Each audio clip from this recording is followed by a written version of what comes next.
Good evening, everyone. It's wonderful to be here with you tonight for the Queensland Health 2025 RMO and Registrar Campaign Information Session. I'd like to extend a very warm welcome to all of you, and it's fantastic to see such a diverse group of future junior doctors and registrars coming together for tonight's webinar, hosted by James Cook University's Northern Queensland Regional Training Hubs and partnering with Queensland Health. My name is Andrea Muller, and I'm the Program Manager for North Queensland Regional Training Hubs. I would like to begin by acknowledging the traditional custodians of the land where we live and work and pay our deepest respects to their elders, ancestors, and future generations. I'd also like to take this opportunity to thank Queensland Health and all of our wonderful panellists for their collaboration and support in making tonight happen. It's because of the efforts of these organisations and individuals that the medical community can continue to thrive and provide quality healthcare in regional and remote areas of Queensland. Our program this evening will ensure a balance between informative and engaging presentations, as well as the opportunity to interact with our panellists during the Q&A session. Firstly, we're going to hear from Shane Green from the Queensland Health, who will share information about the RMO and Registrar campaign application process specific to Queensland and the relevant timelines. After that, you'll hear from the regional hospitals in North Queensland, who will present their facilities and explain what you can expect as an RMO or registrar in each location. The presenters will also include doctors and medical education unit staff members who will be able to tell you all about the quality training opportunities available in our region. We'll then introduce ACRRRM and RACGP representatives to discuss the training pathway opportunities, and they'll be able to explain more about their role in facilitating GP training.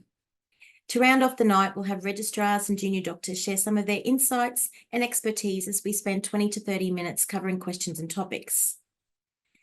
Tonight's webinar would not have been possible without the Commonwealth Department of Health, who fund the Regional Training Hubs program, as well as the collaboration and support of the Queensland Health Recruitment team and the medical education units and doctors from the hospitals in Cairns, Torres and Cape, Townsville, Mackay, Mount Isa, Central West, as well as our teams from ACRRRM and RACGP. As mentioned, when we do go to the question and answer part of the webinar, please, you can use the Q&A icon at the bottom of the screen, and please use this tool to ask questions throughout the night. There will also be people from Queensland Health and the hospitals answering questions behind the scenes. We will try to get to all of the questions, but we may not be able to, but we'll be able to answer them in the following days, along with the link that we send you to the with the recording to the webinar. Now, firstly, let's welcome Shane Green, who's the Principal Policy Officer in the Intern and RMO Recruitment team at the Queensland Department of Health. Thanks, Shane. Thank you, Andrea. Hi, everyone. As mentioned, my name is Shane Green, and I work for the Queensland Department of Health, and it's my job to oversee the statewide intern and RMO and registrar recruitment campaigns.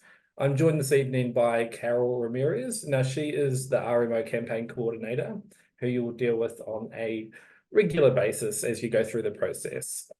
So I'm just going to try and share my screens there. Can you see that, Andrea? Yep, perfect. Excellent. Okay. All right, the first slide. So what are we going to touch on today? I've got 15 minutes and there's a lot to get through, but Carol is online and answering live questions, and I'll be around as well. So if you have any questions, feel free to reach out either through this webinar or you can email us directly. So we'll touch on the RMO recruitment campaign. What is the RMO recruitment campaign? We'll look at the structure and some of the key dates that you'll need to remember when you're applying, some of the roles and responsibilities for the stakeholders involved, the application process itself, and some of the key documents that you'll be required to upload as part of the application, how preferencing works and the position tool. We'll then touch on some of the specialty training sections of the campaign itself, and then lastly, some key contacts. So it's a statewide recruitment campaign, and we recruit junior doctors, so junior health officers, senior health officers, principal health officers, and registrars. It's a really busy campaign. We get about 7,000 applications every year, and we make around 6,500 selections. If you're familiar with the intern campaign, it is the same system. So you can remember your login details, and a lot of that documentation that you uploaded as part of the intern application will pre-populate for the RMO recruitment campaign. It eliminates the need for you to make multiple applications across the hospital and health services. It's one application. It's very, very streamlined. Unlike the intern recruitment campaign, where there are a guaranteed cohort, this is an individual HHS merit selection process, which means that the hospitals are a lot more involved in the recruitment. So with the campaign, it is structured slightly different to the intern recruitment campaign. We do kick off with the Rural Advanced Skills Training campaign, or the AST program. Now that's already opened and closed for the 2025 clinical year. We then move into the main RMO and registrar recruitment campaign. And within that, there's a number of rounds. So we kick off with the registrar and PHO selections. We then move to a candidate re-preferencing round. So anyone that missed out on those positions can jump into their application and amend their preferences and apply for other positions or remaining vacancies, or lower level positions such as senior house officer and junior house officer positions. That is recruitment round 2, SHO and JHO. Again, another re-preferencing round, and then we move into an open round. So the hospital and health services can look at your application, and it doesn't matter how your preference, if you're still available, they can access your application. Now here's some of the key dates. So we open next month, so Monday the 3rd of June, and we close on the 1st of July. Referee reports are due for registrars and PHOs on the 7th of July. In July, the hospital and health services and the vocational training pathways will be assessing applications, with selections taking place from August. Referee reports are due for senior and junior house officers on the 25th of August. We'll then move into another re-preferencing round. And then September, there'll be an assessment of the senior house officer and junior house officer positions, and then selections in October. Again, another re-preferencing round, and then we move into the open round in late October. So in terms of some of the roles and responsibilities with the campaign, Carol and I look after the application process itself. So we manage the online e-recruitment system, the re-preferencing round, the remaining vacancies processes, and we monitor system selections. It's your role to ensure that you complete the application form and provide all the documentation that's required. You'll be responsible for obtaining or maintaining Medical Board of Australia registration, and you'll participate in the selection processes conducted by the hospitals or vocational training pathway networks. Now, the HHSs or the hospitals or the vocational training programs are involved in the end-to-end recruitment process. So they look after the recruitment process. They'll be looking at the applications, they'll be doing the shortlisting and the interviews and the selections, as well as the contracts. They'll also be responsible for communicating selection outcomes. Who can apply? Anyone can apply as long as they have or are able to obtain Medical Board of Australia, and that includes international medical graduates or IMGs.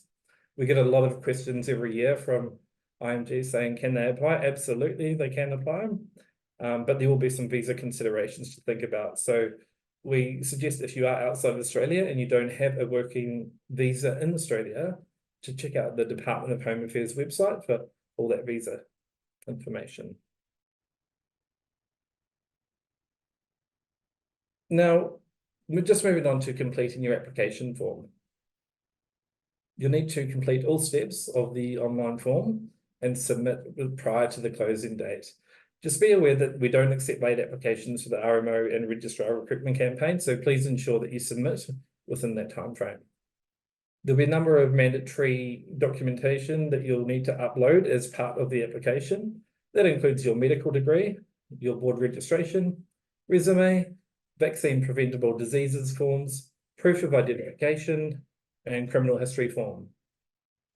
IMGs will need to supply visa documentation, their VIVO entitlements check, and if they have the AMC MCQ or AMC certificate. As I mentioned before, you can, if you've already applied to the campaign or the intern recruitment campaign or the RMO recruitment campaign in a previous year, there will be documents that are pre-populated from the year before, which makes it really easy. Just double check those, because if you want to upload a fresh resume, for example, you'll need to replace it.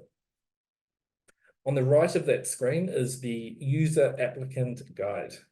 So if you have any troubles with the application form itself, that'll talk you through the steps and the processes and provide a troubleshooting guide. Now, you'll need to nominate 2 referees as part of your application. Please ensure you enter correct details.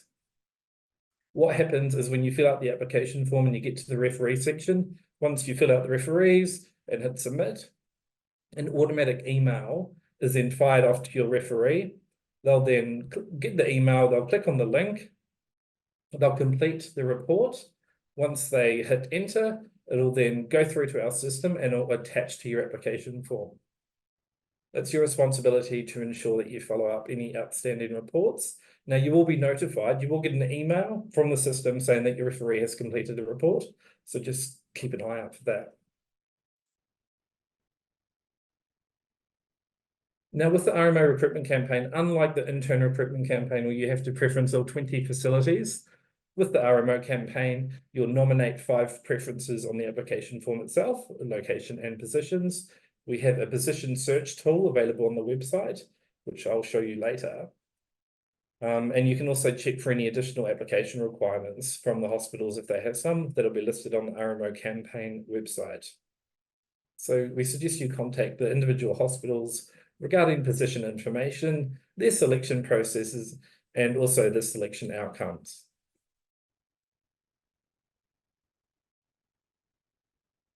This is a snapshot or a screenshot of what the position search tool looks like. This is on the RMO recruitment website itself.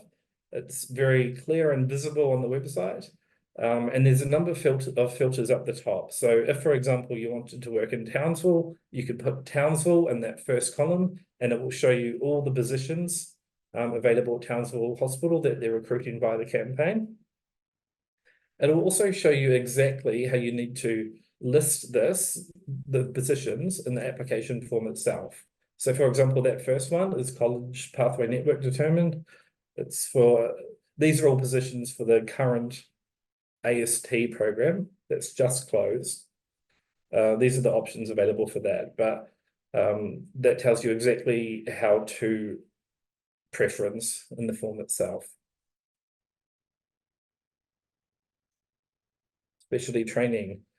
Now, on the campaign website, we also have a lot of information if you're interested in specialty training. There's a lot of vocational training pathways or networks that use the RMO campaign as a vehicle to do their recruitment. So there's probably about 17 or 18 that embed their processes in the RMO recruitment form itself. So, for example, anesthetics, if you're interested in doing anesthetics, you can go to our website, click on anesthetics, and there'll be a page that lists eligibility criteria, key dates for those positions, where their accredited positions are statewide. Now, it's a really useful website, lots of information. So if you are interested in specialty training, we do recommend you look at this website to get a bit more detail. This is what the campaign website looks like. So on the left, how to apply. Some of the key dates there that I've just mentioned. All the participating hospitals, all the hospitals that participate in the campaign have their own links and their own flyers, and you'll find a lot more information about the hospitals themselves. The search tool, quick link to that. All the information about the specialty training programs, and then information about how to apply to the campaign. Just while I've got you, I thought it's another opportunity for you to know about our MediNav website. So this was created with junior doctors in mind, and it's all about specialty training as well. So there's interactive maps where you can jump into a certain location and see all the specialty training positions or the accredited training positions at a location. And you can also compare specialty data. So there's also information around the average age of a trainee, the average length it takes to get onto a training program for a certain specialty. We launched in 2019, and as you can see there, we've had almost 500,000 page views. So if you haven't heard about MediNav, or you haven't seen it, feel free to jump in. It's a really useful tool.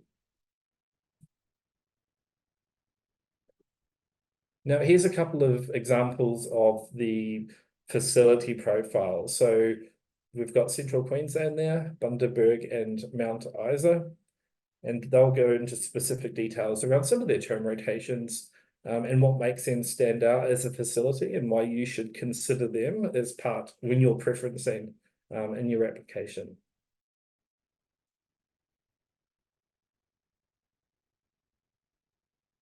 Now, a lot of people know about the RMO and Registrar recruitment campaign because it is the key driver for junior doctor recruitment in Queensland. If you do have any inquiries, talk to your colleagues, supervisors, medical recruitment teams in the hospital and health services, also the medical education team, so medical education officers and directors of clinical training. All the information I've outlined is on our campaign website there, www.careers.health.qrd.gov.au/RMO, or just type in Queensland RMO and Registrar Recruitment Campaign, and you'll find the link that way as well. So that was a lot to get through, and I think I've stuck to time. So that is me, Andrea. I'll be sticking around for some questions. Perfect. Thanks, Shane. Okay, and as Shane mentioned, if you do have any more questions, just feel free to add them to the Q&A box. But there are some very good resources on the Queensland Health website, which you can also use. Okay, so to kick it off, I'm going to introduce Cairns Hospital. So please welcome Dr. Mitchell Lewis, who is a medical registrar, Dr. Lauren Moses, who is a medical administration registrar, and Dr. Neil Ferguson, who's currently a junior doctor in Cairns. G'day. So yeah, I'm Mitchell. So I'm a third year BPT here in Cairns. I've been up here, in fact, for five years now. Moved up from Brisbane, so I initially went to UQ. And so I guess I just wanted to probably talk to everyone about the benefits and the positive things about working in Cairns. Obviously, I'll be a bit biased because of how much I love it here. Much like most of my friends, we come up here in a group of about 13 with the intent of staying here for about a year. And pretty much none of us have left. So almost all of us are still here. And in fact, most people are now setting down roots, having families, not myself, but many of my friends. So some of the sort of unique things about Cairns, and there's slides there, I'm happy for them to move on, is as you can see here, I won't go through all the different names because I don't expect anyone to know them, but it is a huge catchment area. So servicing pretty much from south of Cairns, west of Cairns, and north, all the way up to the Torres Strait Islands, and we often get patients from PNG. And so as you can imagine, that's quite tricky and complex to navigate the health system. So it does quite a brilliant job. So very, very connected with a lot of peripheral sites. So I think there's 9 all up.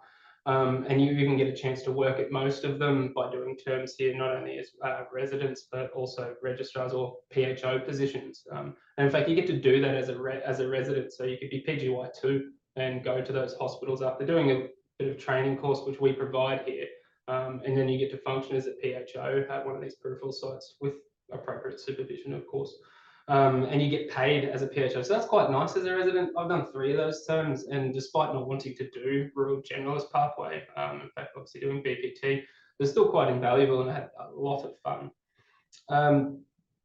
And so, as you can imagine, I guess, happy for the next slide as well, to be changed.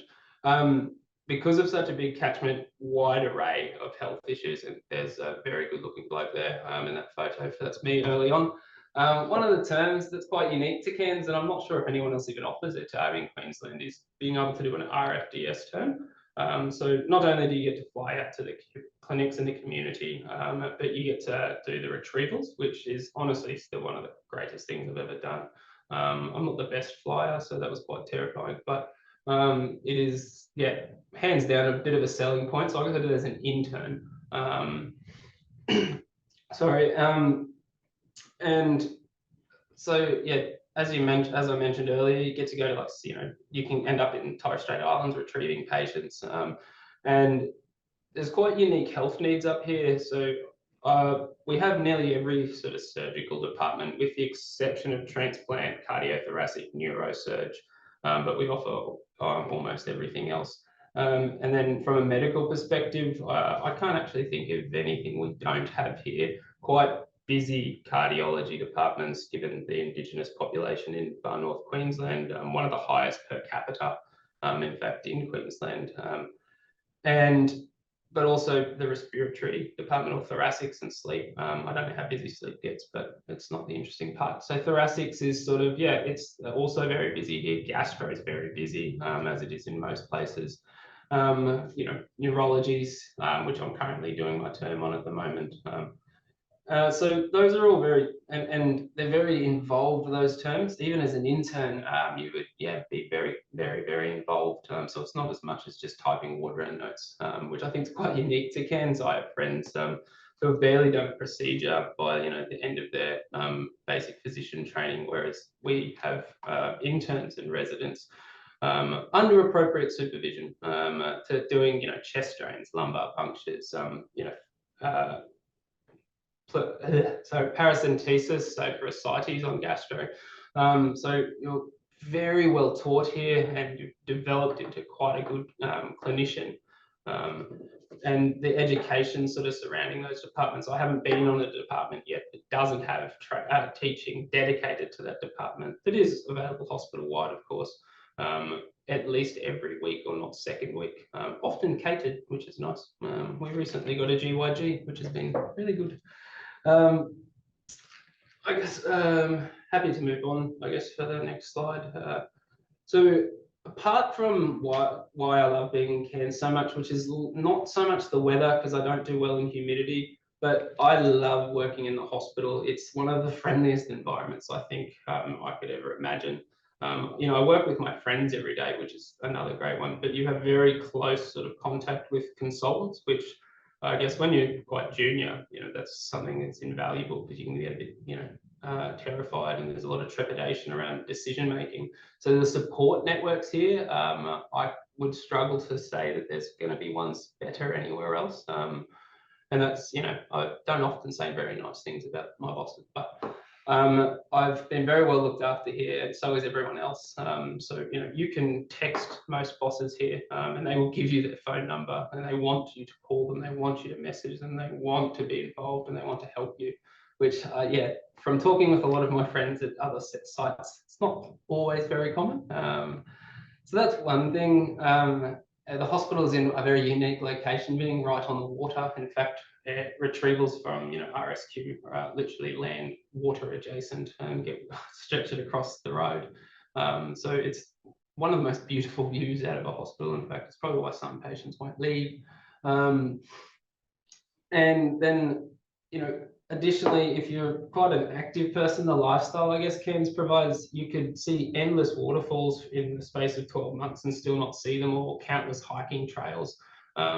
If you're an avid boatie, outside of North Queensland, there's probably Northern Territory, there's no better place to fish than North Queensland. We have the Great Barrier Reef, the real one, not the one Townsville has. And yeah, obviously countless islands. So there you can see there's, I believe, one of the few bungee jumping places in Australia is in Cairns. And along with, you know, there's water parks, there's a world-class mountain biking facility that's actually used in the Worldwide Games as well. So yeah, there's lots and lots of stuff to do. It's such a big spread out place. You can, you know, end up in obviously the rainforest. You can be nice and close to the ocean, or you could be, you know, freshwater waterfalls, which is a great way to spend your weekends. In addition to that, I guess the hospital itself, because it's such a friendly place and you all do get together quite often, so socially, it's very easy to sort of make friends when you're up here, like whether it's through social sport, there's very heavily involved touch teams, including touch rugby league, which you may find yourself on the same team as a consultant from the hospital, and it's always funny to see them run. I guess, sort of other reasons that you could pick Cairns is, so I always find that anyone who comes and works in the hospital starts to love it, but the hard part is making the decision to come here, because you'll either stay for the medicine or you'll stay for the lifestyle. And I think it's hard to get both of those in one. Wherever you go, it doesn't matter what you've done before, whether it's medicine or any job. You either sort of go to your workplace and do it because it's your job, or you do it because you love it, and you live in a place that you absolutely thrive and enjoy. Cairns kind of offers sort of both, depending on what type of personality you are, which is something quite unique. And I would come back here in a heartbeat. And I guess, and the other sort of thing that I'd say about Cairns, quite interestingly, from a bias perspective, obviously I do medicine and physician training, but when I look at departments about places that I want to work, not only have we get quite a few, sort of final year trainees onto programs, including surgical. So my housemate I've got onto surgical training. His first go as a PGY4 last year, which is not common. They have advanced trainees here who, one, have either been BPTs here, but then they also have consultants here who were advanced trainees here. And when I look at a department, if they're not trying to hire the people that they've trained, then I can't imagine they're running their department too well, or they're not, producing great clinicians. I think I'm running a bit over time. Sorry, I tend to do that. I like chatting, but it's been quite nice. Happy to answer any questions. Awesome. Thank you so much, Mitchell. I'm not sure if I agree about the Townsville Reef comment, but It's true. So just a little north, we've got the Torres and Cape Health Service. Unfortunately, Dr. Brody Norton could not attend tonight due to illness. So I'll just give you to say that the Torres and Cape Hospital and Health Service offers a very unique and broad range of training opportunities. Touching on what Mitchell said, obviously you've got a very diverse caseload up there. But there's also opportunities to train in facilities located in Cooktown, Thursday Island, Bamaga and Weipa. But if you refer to their website, you can further investigate the training opportunities on offer. So next, I'd like to present Townsville University Hospital. Please welcome Dr. Helen Fraser. She's the Deputy Director of Clinical Training. And also Dr. Chelsea Smith will be answering questions, who's a current junior doctor at TUH. Thanks, Helen. Awesome. Thank you very much. I hope everyone can hear me. I guess thanks very much for having me this evening. I'd just like to acknowledge the traditional owners of the land on which I'm speaking from, which is the Bendel and the Wulkurukaba people. The Townsville Hospital and Health Service is a great place to work. I guess I am biased. I'll acknowledge my cognitive bias similar to Mitchell in the sense that the majority of my training has been completed. I'm a rural generalist by trade. With a GP anaesthetist and ED advanced skills, but I've had some great opportunities and have now progressed into supporting training of all of the different specialties as pre-vocational doctors progress to their registrar training. So hopefully I get to meet a lot of you as you come to Townsville Hospital to work and enjoy the amazing scenery around us. I guess the reasons to choose are Hospital and Health Service. It's a modern and the largest tertiary hospital in North Queensland. It's actually the only tertiary facility outside of Brisbane and the southeast corner. So we have broad educational opportunities that extend all the way from internship all the way to advanced registrar training and fellowships for people that have actually already done all their specialist training and then are doing some extended training. It's a highly livable town. It's also on the water in the sense that our entire town is built around a beautiful area of the world. The hospital has moved to be on a very large area just adjacent to the university, which works well for facilitating great research opportunities. Next slide, please. I guess one of the things I just really like to highlight is the breadth of surgical, medical, and other terms that are available for people. There is so much opportunity within medical BPT training, and also with the advanced training within physician training. Similarly, within surgery, we have quite the breadth, and it's always expanding. I guess one thing that does set us apart is the fact that we do have cardiothoracics and neurosurgery, and we'll be expanding within the next couple of years to be doing transplant medicine, beginning with renal transplant. That's been funded and is already well into the process of being put in place. We have a wide range of rural terms where you can go to Ingham, Ayr, Charters Towers, Palm Island, Hughenden, and we also have people going up to Weipa as well in the Torres Strait. And I guess next slide, please. One thing that is really what I'd like to highlight is for pre-vocational doctors is those opportunities to get extended experience in an area in preparation for applying for PHO roles. Or registrar training. So there's anesthetics, extended skill experiences, critical care, extended rural experiences, as you can read, cardiothoracics, vascular, ENT, orthopedics, neurosurgery, all support extended experiences. So what's that actually talking about is 6 months within a department so that you can actually develop specific skill set. And then also pediatrics, ONG, and psychiatry, amongst others. So there's lots of opportunities for people to be able to develop the skills that they need to be a great candidate for applying to specialist training programs, and to become a well-rounded individual as well. I guess onto the last slide. One of the things that I really like to highlight is the fact that we do have the shared campus, whereby James Cook University is right beside us. And that actually helps facilitate research opportunities for people. We also have a specific research department within the hospital that provides support for junior doctors wanting to do research as they do their training, whether it be something as simple as a quality improvement activity all the way through to multi-center trials. There's so many opportunities that I can name. The SIM Centre, and also our Active Doctors Society, which is supportive people in their social aspects, all the way from internship all the way to our specialists. We like to get everyone involved in a number of different events.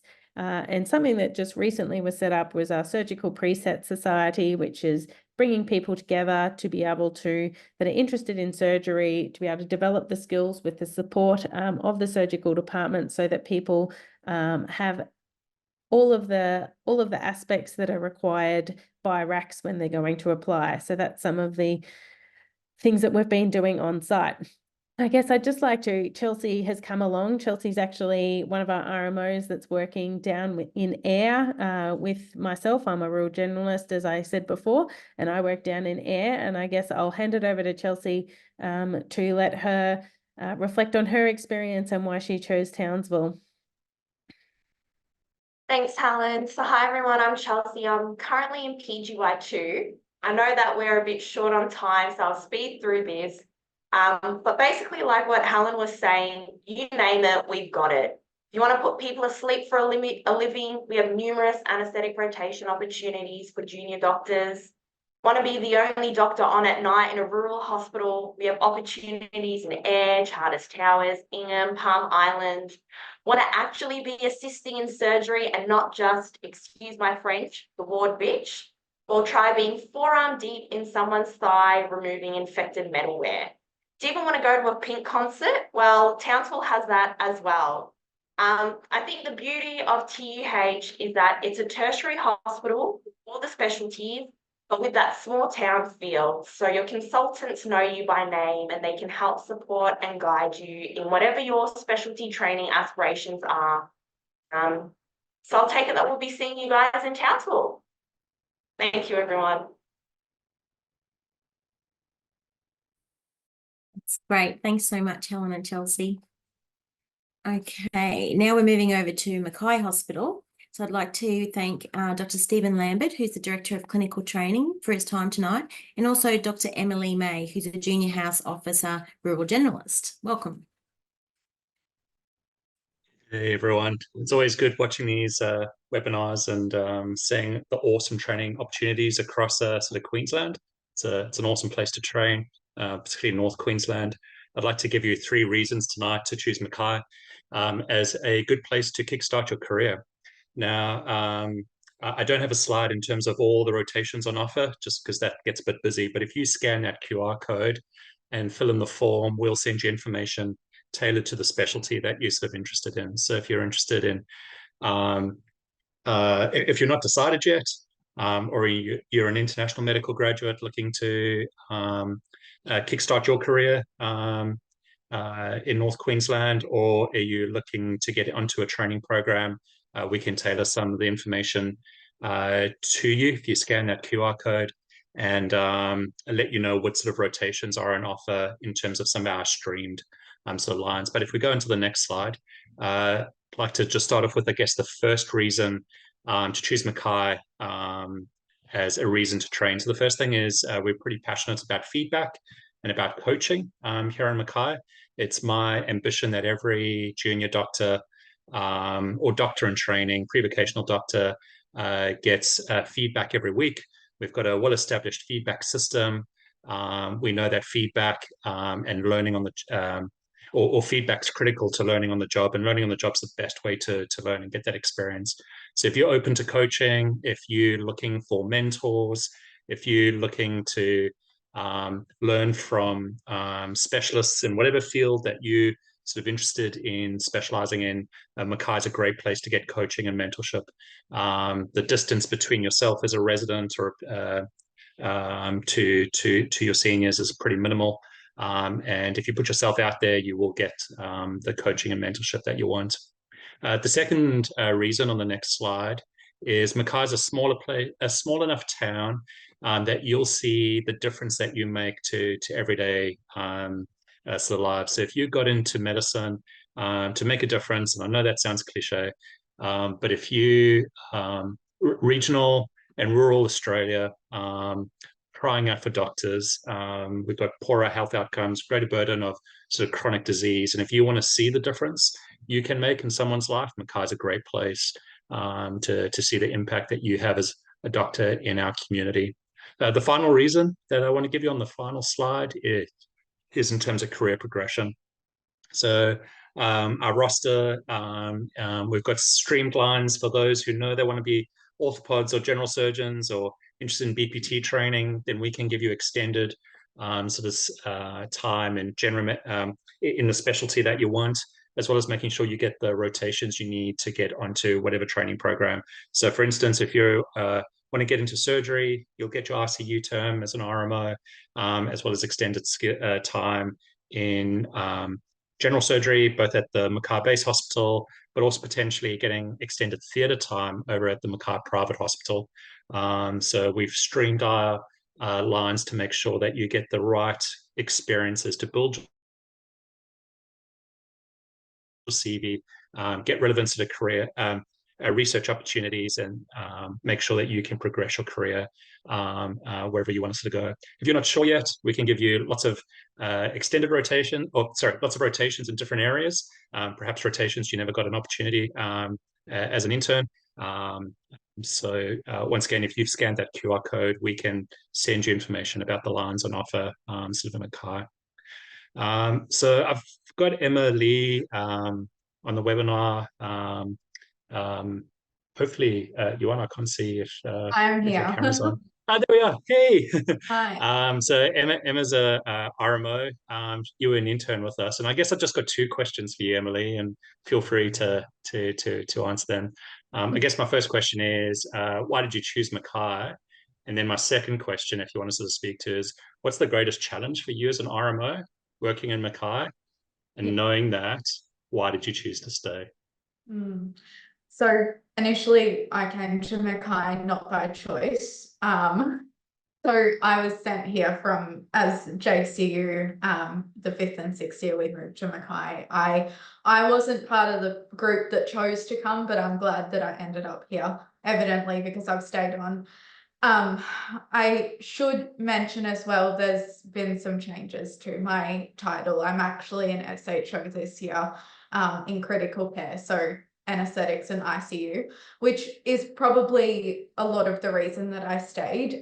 Just to speak to what Steve was saying about career progression, I think that's fairly evident given that I'm PGY2 and I've now stepped up to where I would be in PGY3, which is great.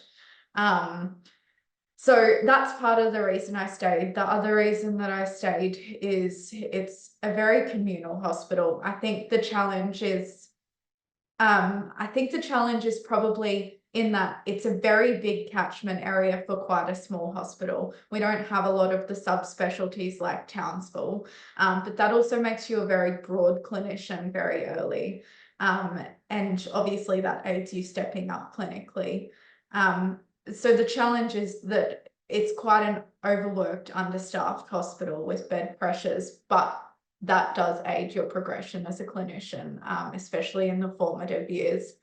So, and the other thing I'll say about that is that there's a real sense of community within the hospital because of that. Everyone feels the same pressure. So there's a real sense of camaraderie, which is lovely. You sort of walk down the hallway and you know everyone, and it's, you know, you all sit together and have lunch, and it's actually a really nice place to work. But I'll leave it there. I know that we're quite short on time, so. Thank you. Great, thank you so much. That was really good. Thanks for your time too, Stephen and Emily. Okay, so now we're going to move west to Mount Isa. Please welcome Dr. Julia DeBoos, who is an emergency medicine consultant within the Mount Isa Hospital. Good day, everybody. I came to Mount Isa back in 2016. I intended to stay for 2 shifts. I'm still here. Mount Isa is in northwest Queensland under the Gulf of Carpentaria. Our catchment, when you include the RFDS catchment that drains to us, is 10% bigger than the size of Victoria, but it's a scattered population. So the challenges for our hospital are a little different to most other places that you'll see. We're an 80-bed hospital. We don't have specialties. We have general medicine, general surgery, general peds, general O&G, ED, anaesthetics. And so what does that actually mean for your experience as a junior doctor? It basically means you do stuff. So if you're in the ED and somebody comes in with a fracture, you'll be the one helping reduce it. A SMO will be sedating for you, and you'll be there pulling on whichever limb is required. If it's a dislocated joint, you'll put it back in. If somebody comes in needing lines and an intubation, there's no ICU team coming down to do it, so you'll get to do it. If somebody comes in with an abscess that can probably cope not going to theatre, you'll be the one draining it. If people need help with PD, dialysis, all sorts of things, you actually get to do it. A small hospital means basically you work with your SMO. It doesn't go intern, resident, PHO or registrar SMO. It's a small group and the SMO is with you all of the time. So you get coached through, your learning is much more tailored to you. And so, for example, we have 5 interns. So tailoring the teaching to their particular needs is quite easy. We have a few more residents than that, but usually it's only 1 or 2 on a team. So given that the SMO goes around with the team as well, the access is, you'll find places that are as good, you won't find anywhere better. The patients are the reason I stayed. The patients are amazing. People don't just walk in pregnant, they walk in pregnant with severe rheumatic heart disease and heart valves that you wouldn't have thought possible. People come in with septic joints. The difference is here they walk in on them. People come in having tried to reduce their fracture, you know, a bit themselves because they wanted to finish the rodeo or they had to get the cattle in. We see everything from the extreme, basically the extreme side of poverty medicine through to mining accidents, station issues. When somebody's injured on a station, they've not just come off the quad bike or horse or whatever, but then they may have lay in 40-degree heat for 7 hours until somebody found them and got them in. So the medicine is intense. It is fabulous. And there are very few places where you can just see as much. Everything in the textbook that is supposed to be rare walks through at some point. So that's the hospital and the patients. In terms of why else would you come? So we have free accommodation for up to 17 months. So if you're not quite sure if you want to try somewhere as remote as us, don't worry about it. We'll pay for you while you're here. You get an inaccessibility allowance. That's $34,500 extra per year, 50% paid after 6 months, and then 25% every 3 months thereafter. All our RMOs other than interns get 1.6 weeks of PDL, and the ones in remote get an additional 0.6. You get a professional development allowance, $2,600. You get vocational training subsidies at over $4,000. In terms of training pathways, we offer, so if you're thinking of being a rural generalist, we offer all the major ASTs except for mental health. We can start you on the training of emergency, and we have good links with other hospitals. So getting people onto other programs doesn't tend to be a problem. And again, when you've got logbooks for whichever thing you're trying to achieve, this is the place where we can get your logbooks done. Now, there also is a workforce incentive.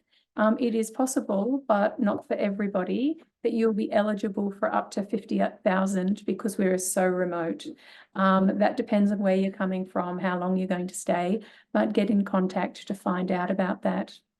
Now, in terms of training our people, there's the obvious training that we give, intern, RMO, specialty specific training, but also our IMGs. If you're an IMG incoming, we will tailor training to use to help you move continents from wherever you've been, because although, you know, anatomy is not going to change, things like how does the PBS work? What are the referral pathways? What level of risk goes to outpatients? What level of risk goes straight to theatre? All of these things change between continents, and even things like how you report ECGs, X-rays, CTs can change a little bit. So we'll know where you've come from, because we get a lot of IMGs. We'll probably have a fair, good understanding. If not, you can always fill us in more, but we'll help you make that transition based on what your strengths and weaknesses are at the time as well. If you have done AMC Part 2, we want you really badly, please apply. But, you know, we don't neglect our Australians and permanent residents. You get so much training, you get sick of it, as well as all of the other things that you can do. Now, that's the hospital and the medical things. What do you do when you're not working? Yes, Mount Isa is famous for a mine, but it is just one side of Mount Isa. The other side is actually beautiful. If you're into outside sports, there's heaps to do. Lots of camping places to go and see, four-wheel driving. People tend to get together in groups and do all sorts of things. Nobody's ever bored here. Yes, we are a small town, but just in case some of you have come from capital cities, yes, we have major department stores. Yes, we have supermarkets. Yes, we have cafes. Yes, we have restaurants. Yes, we have pubs. You will have fun. We are not that small. We do have very good links with places that are absolutely tiny, and our junior doctors come with us to do things like emergency medical training out there. And as you progress, once you get to a certain level, we'll facilitate links to various remote places. Some of our places, though, are very remote. We don't send interns and second year outs there because they're one hospital, one doctor towns. And because of the intensity of the medicine, There is a lot of, like, if interpersonal trauma is your thing, stabbings, all of that sort of stuff, it's the place for you, but you don't want to be out in the middle of it just by yourself in your first year out or second year out. So we look after you really well. The interpersonal violence, while it's very entertaining from a medical point of view, doesn't spill over towards us. And we live out here quite safely. I live out here most of the time. I've never had any problems. So basically, coolest patients in the country, small teams, high exposure to procedures. You're always with your consultant. We tailor the teaching to your needs. That includes our IMGs. As IMGs, you are valued. You are not just filling a hole left by everybody else. Now, if you want further information, the easiest thing to do is call us. If you have questions about visas, you need to go to Home Affairs. If you have questions about AMC Part 1, well, the medical board in general, go to the medical board. But if you have questions about our hospital and how we look after you once you get here, and yes, we do help you with visas to a point, so long as you're eligible, give us a call or flick us an email. Thank you. Thank you so much, Julia, and thanks for your time. Okay, next up, we're going to move to Dr. David Rimmer, who's the Director of Clinical Training for the Central West Hospital and Health Service. Welcome, David. Thank you. I'm going to keep it small and short because we are small. It depends a little bit on whether you're sort of on a high or a low, because we're the biggest HHS in Queensland. We're 4/3 the size of Victoria, and we're also the smallest HHS in Queensland because we only have a population of about 15,000, which doubles in tourist season. So if you line up all our people together, everybody gets about 2.5 square miles to themselves. I thought I'd start this thing off by challenging the concept of geographical narcissism. Those of you who are, into names and things can Google that. This term invented by a doctor called Malin Fors, M-A-L-I-N-F-O-R-S, who works in the most northern town in the world, the top of Norway. I want you to think about what you've heard from all of the other people tonight, and that is this really good sense of sibling rivalry. Come to Cairns, we're better than Townsville. No, come to Townsville, but it's sibling rivalry. It's not competitive. It's not cutthroat. It's not, we're actually better because we're in the city. We're all on the same sort of level because we're all trying to meet the needs of our populations rather than grow our own egos. So geographical narcissism is a term that reminds us to appreciate the diverse perspectives and wisdoms found beyond the city limits. So from the point of view of Central West, what jobs do we have? We have some jobs for senior consultants, not that many. We're all rural generalists. There are no specialty other than rural generalism in our area. The jobs we have that are relevant to this position are the provisional fellow SMOs and principal house officers. So a provisional fellow SMO is somebody who has an advanced skill which we're prepared to pay to use while we give them their general practice training so that they can sit their general practice specialty exams, usually through ACRRRM, sometimes RACGP. And most of those people will already have applied through the RG program. But if you have an advanced skill and it's recognisable by Queensland Health in their industrial structure, so that's internal medicine, paediatrics, emergency, Indigenous health, mental health, then you get paid as if you were already a consultant, as already a senior medical officer while you're doing your general practice training. So you can come to Central West as at your level of medical career, either in rotation or coming specifically to the location. So we get doctors who rotate up to us from Redcliffe, Sunshine Coast, Princess Alexandra, or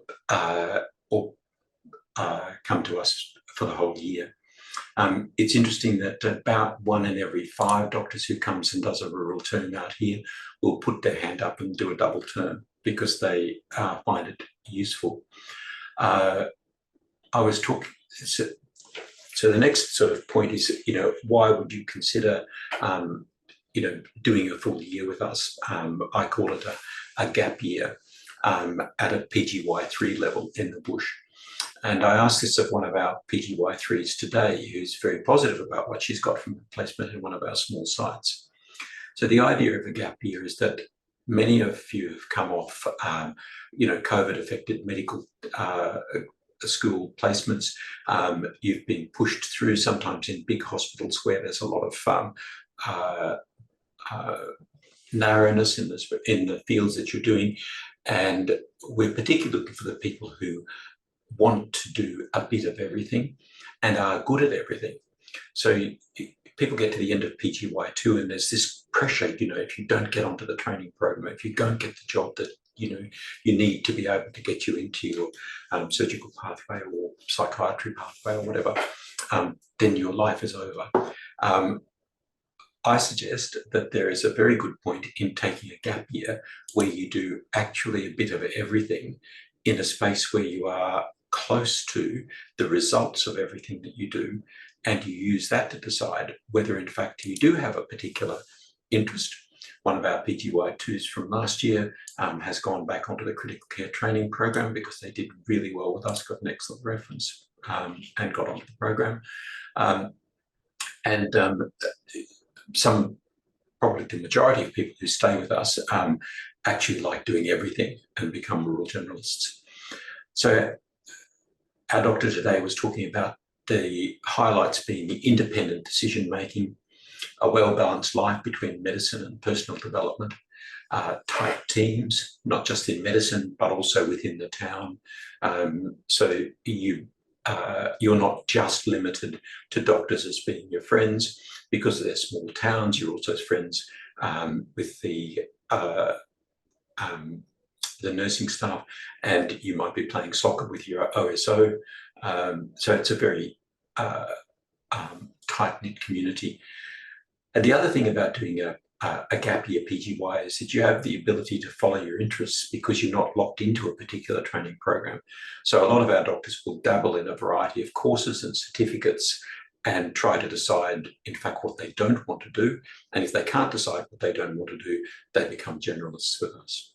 And her main recommendation to you all tonight was to enjoy the journey, and we spend a bit of time working with that. I'd just like to leave by saying, one of my personal philosophies, which is that medicine is what you do while life happens to you. Many of you have this commitment to, getting ahead in your career. But the majority of you here will be practicing medicine in 45 years' time, and practicing the medicine that you want, the type of life that you want, is actually more important than, getting to the end of that 45 years faster by rushing. So the single most important tool in your medical skill set is a healthy and a well-rounded personality. We understand this in Central West, and our close-knit term actively contributes to your development. So if you are interested in exploring what it's like to work in a really remote area, then scan the QR code and get in touch. Thank you so much, David. I really appreciate it. And thank you so much for everyone tonight for your time. It's been really great to hear what's on offer from all of our hospital and health services in the region. Now, I'd also like to hear more about the GP training opportunities available in our region. As David said, most of the positions in Central West are rural generalist positions. So we'd like to hear about more information on those pathways. So firstly, I'd like to invite Sandra Johansson from the Australian College of Rural and Remote Medicine, which is ACRRRM, to present. Thanks, Sandra. Thanks very much, Andrea. Okay, I know it's a long night for everyone, so I'm not going to take up too much of your time, and I might skip through a few of these slides and really get to the important points. But I would like to acknowledge the traditional custodians of the land on which we are all sitting at the moment. I'm on Turrbal Niagara country here in Brisbane. Thanks, Andrea.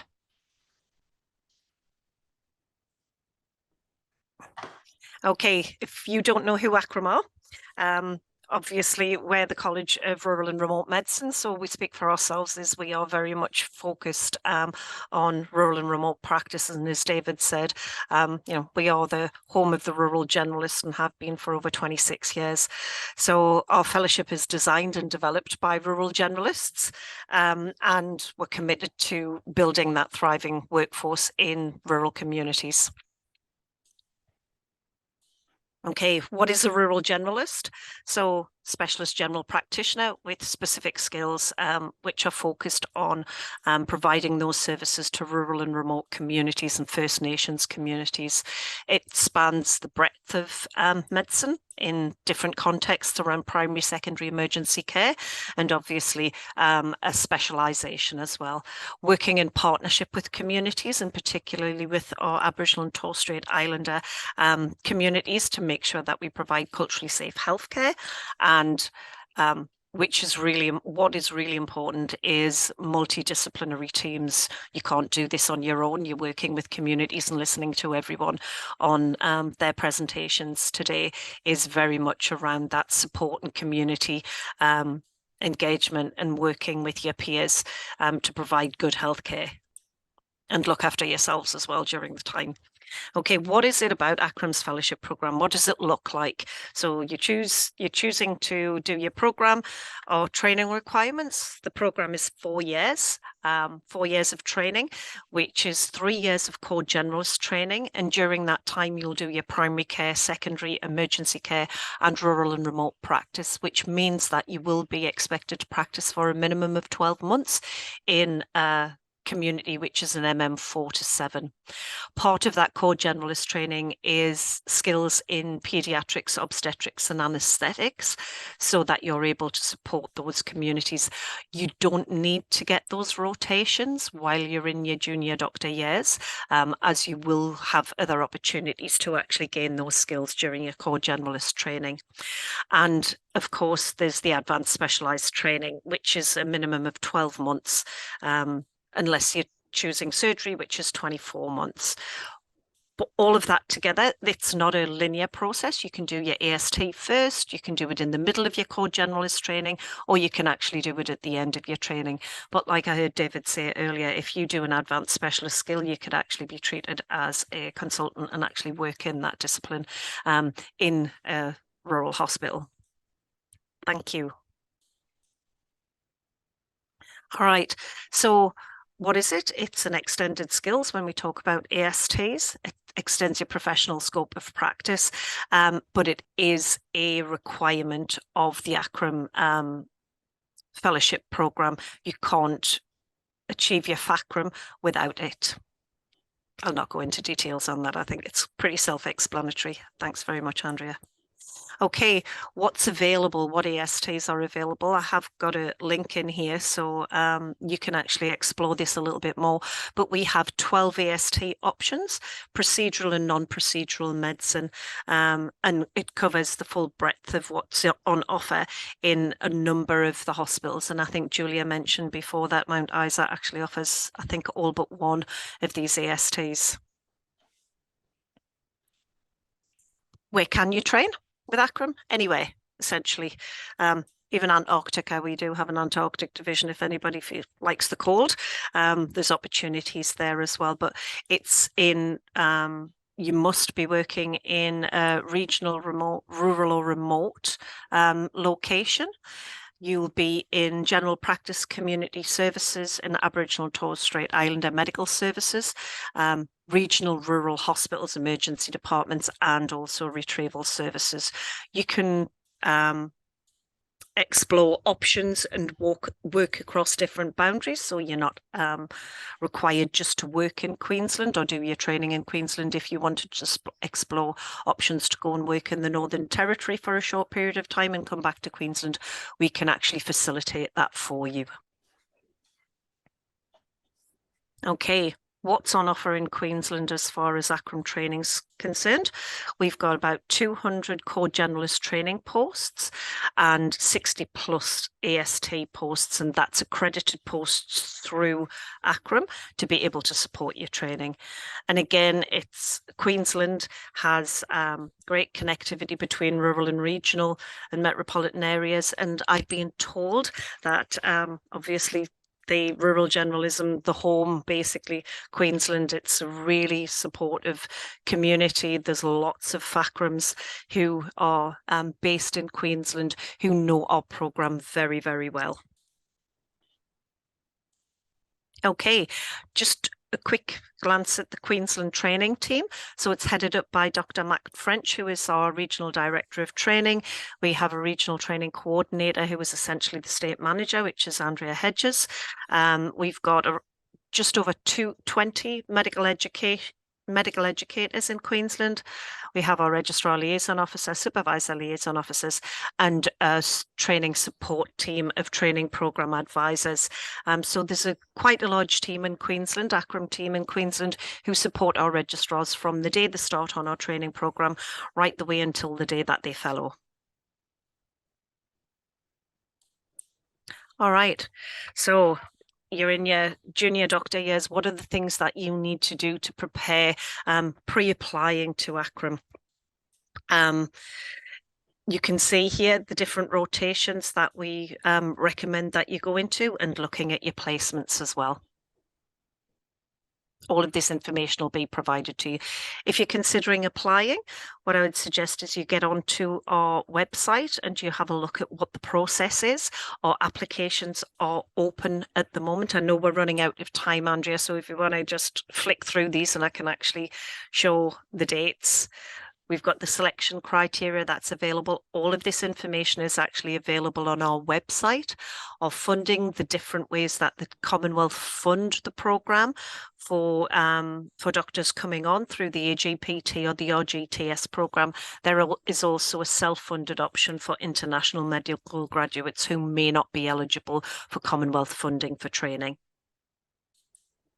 Some dates there for you. Our applications are currently open for 2025 training start dates, and that takes you actually through the process. And again, all of this information is on our website. Okay, ACRRM membership, if you're not already a member, and I think there's a lot of people who are on this who are already members, but if you're not, I would recommend signing up. You get access to a lot of resources and also mentors who you can talk to for making some career decisions. Thanks, Andrea. All right, that's me. Thank you very much. Thank you so much. Thanks, Sandra. Thank you. That was really good. Very interesting as well.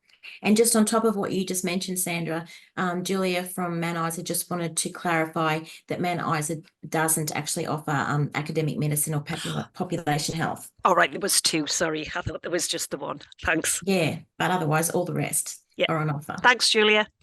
So thanks so much. Now we'd like to welcome Dr. Katie Williamson from the Royal Australian College of General Practitioners, or as we know it, RACGP, and she will let us know more about their GP training pathway opportunities. Oh, thanks very much, Andrea. We'll go to the first slide. And the next, thank you. So I'll just start with introducing who I am. I'm a rural generalist. I've had a background working as a rural generalist across 3 states in Australia. So in towns in New South Wales, up in the Northern Territory, and now here in a larger regional town of Cairns in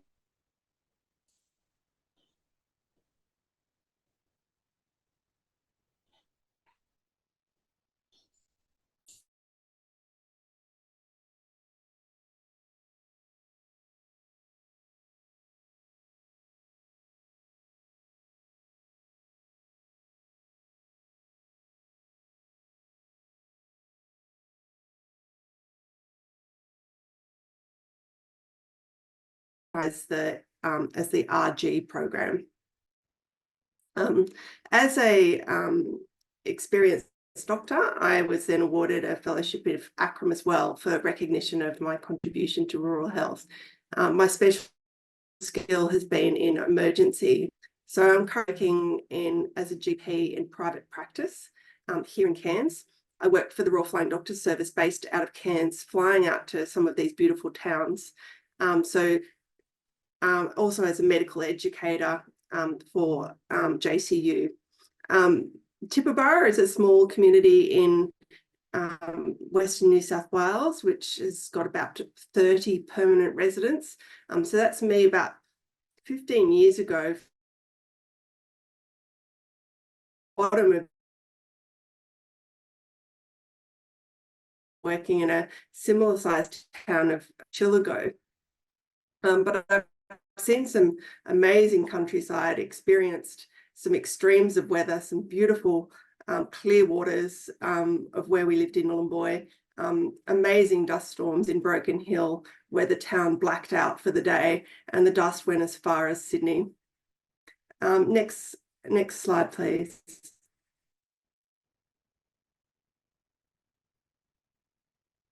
So I have a real passion for rural generalism, and why you might choose a career in general practice is it is a very safe place to train.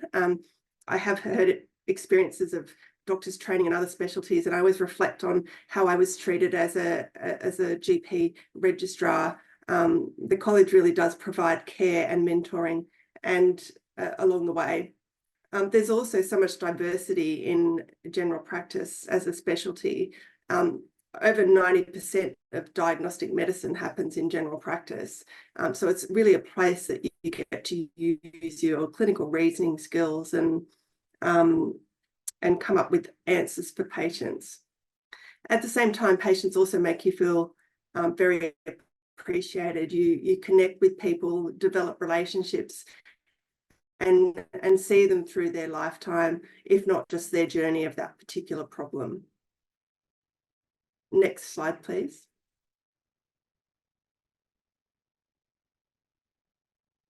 So you might be asking, are there two colleges to train to be a GP? And yes, there are. The ACRRRM is one college, and the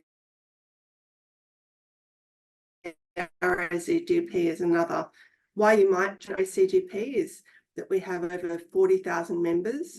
The college supports your fellowship training, but also through your career, providing excellent resources, ongoing education, and news and research. Next slide, please.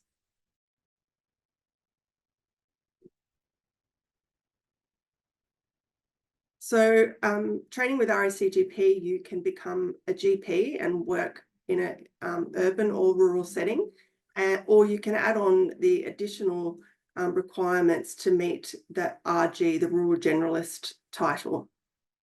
So the primary care is the backbone, and I like to think of ACRRRM training in terms of a cake. ACRRRM's a bit more like a tiramisu, where your rural parts are sort of layered throughout your training, whereas RACGP is a bit more like a carrot cake with the option of having the cream cheese icing or not.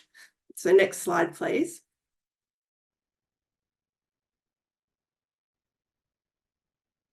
So the RACGP program is 3 years. The first year is hospital training with core rotations that are required.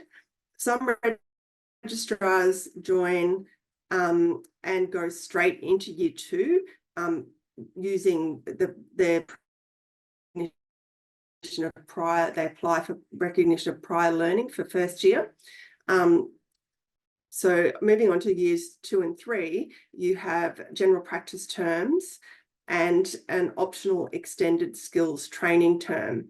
So if you do the standard RACGP fellowship, you could do extended skills in something like women's health or sexual health, or be applied to your role as a GP.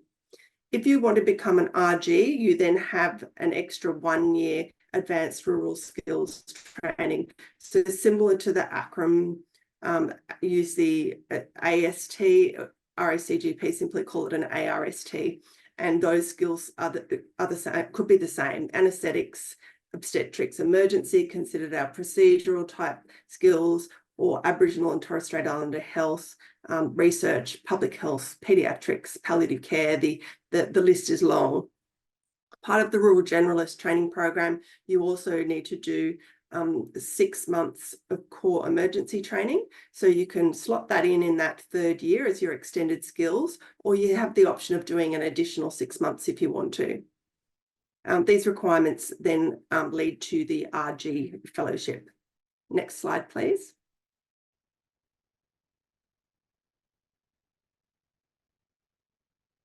So you can express your interest anytime and request program guides, have a look at the website. We're happy to take inquiries direct at Become a GP at racgp.org.au, or scan that QR code there. Thanks, Andrea. Thanks so much, Katie. Thanks a lot.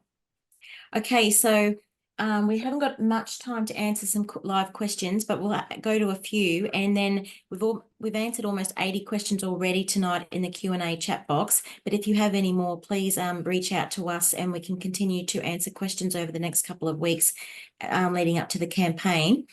So there were a few questions. Quite a few people are interested in what kind of rotations they can get as a junior doctor in the hospitals in our region. For instance, is there any hospital in our region that offers a critical care line? So with rotations in ED, ICU and anaesthetics.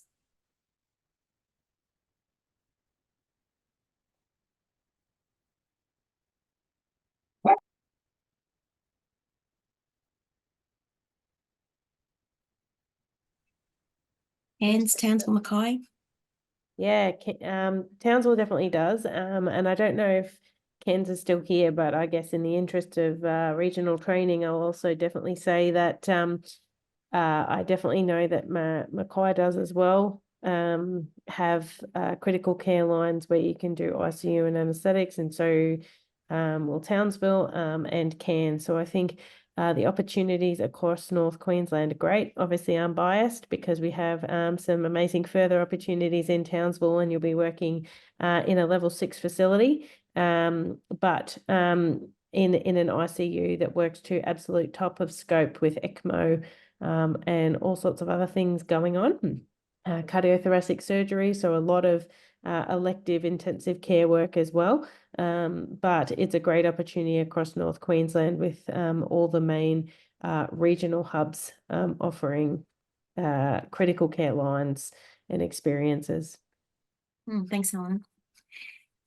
This person has said, I know that the hospitals offer very good psychiatry training programs for registrars, but are you able to do psychiatry rotations at the PGY2 level? Yes, most definitely are.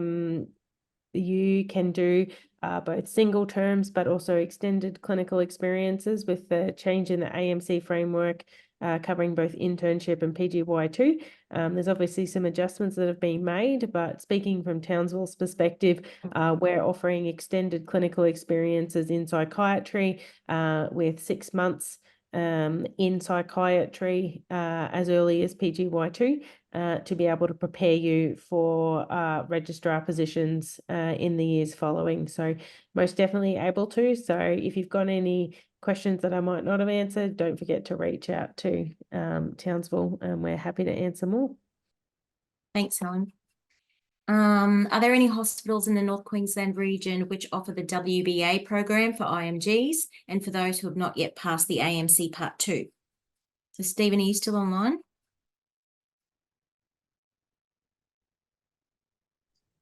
Hi, how you going? I'm Lauren. I'm the Med Admin Registrar here at Cairns Hospital. I'll just answer that part of the question to Cairns. Unfortunately, we don't offer the WA program because of the supervision requirements. So our in order for IMGs to be eligible to to work here, we would require AMC 1 and AMC 2 to be passed, as well as we have a recency criteria to if anybody needs to make inquiries. Our email will be sent after the session, but that's our criteria for any IMGs looking for employment. Thanks, Lauren. And I know that Mackay does offer the WBA program. So if they'd like to get in contact with Stephen Lambert, he can tell you more about it. As we said, we are going to send you a copy of the recording, so you'll be able to look at the QR codes and get more information from all the different contacts. What about, do any of the hospitals in the North Queensland region offer junior doctor, SHO or PHO rotations for people interested in ophthalmology, i.e. ophthalmology rotations? Yeah, I can definitely answer that one for Townsville. So we definitely have JHO/SHO and PHO positions in ophthalmology, and also within our intern program, and also for PHOs we have radiology experiences as well, which is something else a little bit unique for a lot of people, often quite interested, particularly a lot of people thinking about migrating to Australia to work here. Great. Cairns also sorry. offers ophthalmology, RMO and PHO positions. Yeah. Oh, great. Thank you. A couple of people have said, if I'm already an intern at, say, Cairns Hospital, do I have to apply through the RMO campaign to move on to second year? So yes, you do, like formally and officially, but like if the question's more about, like, say, job security. So I essentially got offered a 2-year contract within like a couple of months of my arrival when I expressed interest in staying. Not too dissimilar to applying for BPT or like, you know, unaccredited PHO positions for surgery, which seems like almost mandatory for all surgical trainees these days. So in terms of like job security, you were pretty much guaranteed a job if you expressed interest and they liked you and you wanted to stay, but you still have to do the formal RMO campaign. Also, I'm told, I've never tried not doing it, so, but I assume you have to. Yeah, I'm pretty sure that's correct. Thanks, Mitchell. What about, I mean, this has been answered, but they're saying, do we require AMC Part 1 and Part 2 to apply through the campaign? So that's been answered that no, you don't. You can apply with AMC 1. Andrea, maybe something just to add for Yes. international medical graduates, just about if you've passed AMC Part 1, but maybe not past AMC Part 2, it's just really important to approach each of the different regional areas and HHSs that you're thinking about working and would like to work with, because each of them do have slightly different requirements and slightly different approaches in terms of how many graduates we can support at once. So just reach out if you'd really like to know about what we might be able to offer in those different areas, and reach out to the workforce officers there, and we'll be able to give you a direct response, because I guess similar to Cairns, we do have certain things that we do preference, but it's not mandatory to have AMC Part 2. Yes, exactly. Thanks so much, Helen, for clarifying that. A lot of people have obviously asked about if there's CV templates, which Carol has said that there is a CV template on the Queensland Health website. We also do have some resources on the NQRTH website with some CV preparation and interviewing skills that Dr. Ash Coxon from Medical Career Planning has prepared for us. She has also got some great resources on there if you do wish to have a look at those. Helen, is there anything else that you want to bring up that you think is critical to be answered from your point of view, moving on into these important junior doctor years? I guess I'd just like to really highlight the amazing opportunities of training in a regional area. Obviously do have a skew to Townsville because I love the region. My husband's from here, and so, you know, subject matter often relates to here, but I think regional training just provides a great opportunity for people to actually have a really hands-on experience, taking into account just the sheer number of people that's still required to be cared for and the acuity of medicine.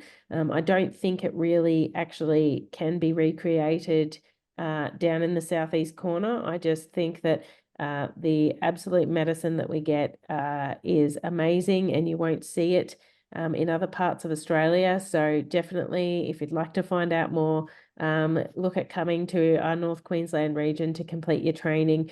I just think it's an amazing opportunity for any junior doctor or international medical graduate that wants to transition to work here. And I agree. And I think what Mitchell said, what Julia said, what David said is you're just walking into hospitals and you're right there with the consultants actually completing procedures. Whereas like say the RBWH, you're one of 10 standing in the back of the room. And we've had a lot of feedback from people who've completed their intern and junior doctor years down south and they're moving up here and the opportunities that they're afforded. And like Mitchell said too, the RFDS rotation, everybody just loves it. So it is a fantastic opportunity. Okay, well, is anyone else from any of the facilities, would they like to say anything before we start to wrap up?